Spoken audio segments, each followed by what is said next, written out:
I think that we can all agree that Pixar are without a doubt the kings of computer-generated animation. In the late 90s to early 2000s, Pixar rose to notoriety with Toy Story and was swiftly acquired by Disney in 2006. But just before that, in 2004, and probably the true catalyst in Disney's decision to move forward on buying Pixar, was none other than The Incredibles. The Incredibles is my personal favorite movie, so I may be a little biased, but the level of storytelling achieved by director Brad Bird and Pixar once again is probably one of the most impressive feats in any so-called family movie ever made. The movie starts with this montage of interviews from what I'll call the glory days of superheroes, a time when Mr. Incredible and Elastigirl, soon to be Mrs. Incredible, Frozone, along with many other supers in that era, thrived. And therefore the public wanted and appreciated the assistance that they gave in keeping the city safe. But after a turn of events, some of which are smartly laid out and depicted in what I'd call the prologue, superheroes are outlawed.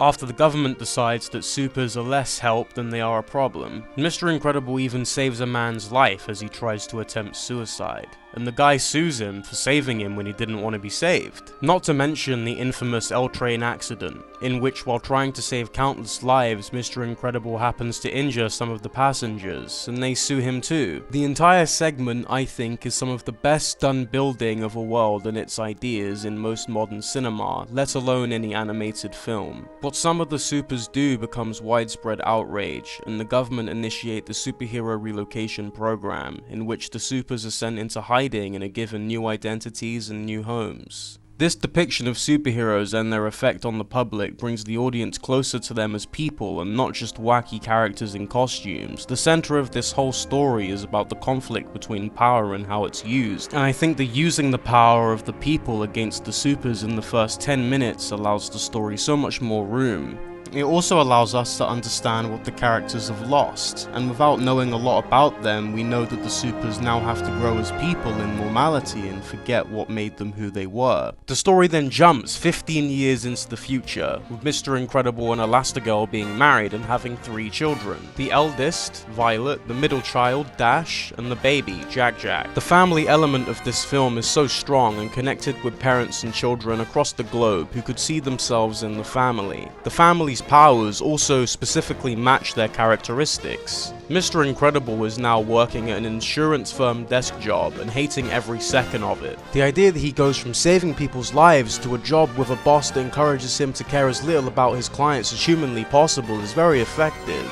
It doesn't take long for Mr. Incredible to lose his job, and so being displaced without a purpose again, Mr. Incredible is at a perfect point to be coaxed away by the elusive idea of his glory days. The internal confliction between his family life and the life he once lived, in which people idolized him and the hero he was, shows the audience that there is an unbreakable part of him that will always yearn to be fighting crime again, which is taken complete advantage of by a mysterious entity fronted initially by Mirage, a character who is purposely disarming, and the job Mr. Incredible is offered is also very enticing to him. Without telling Mrs. Incredible, he embarks on this mission to a mysterious island where he fights this fat robot that he's been told is out of control. But we soon find out that the robot is being controlled by Syndrome, our powerless supervillain. I think the reveal of Syndrome is also well paced and executed with pure style. The idea that there is a fan of Mr. Incredible that feels betrayed gives the audience a deep-rooted idea of the villain's motives.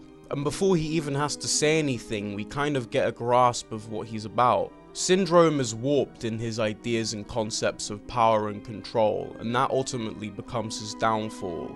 He even goes out of his way to train the robot to fight Mr. Incredible by almost making superheroes extinct, going on a rampage and killing almost all of them, one by one. The way Syndrome is different to a typical supervillain is his childlike way of dealing with deep-rooted trauma from his past. The character being voiced by the same actor over 2 different time periods also adds to this idea that Syndrome is stuck in the glory days, like Mr. Incredible.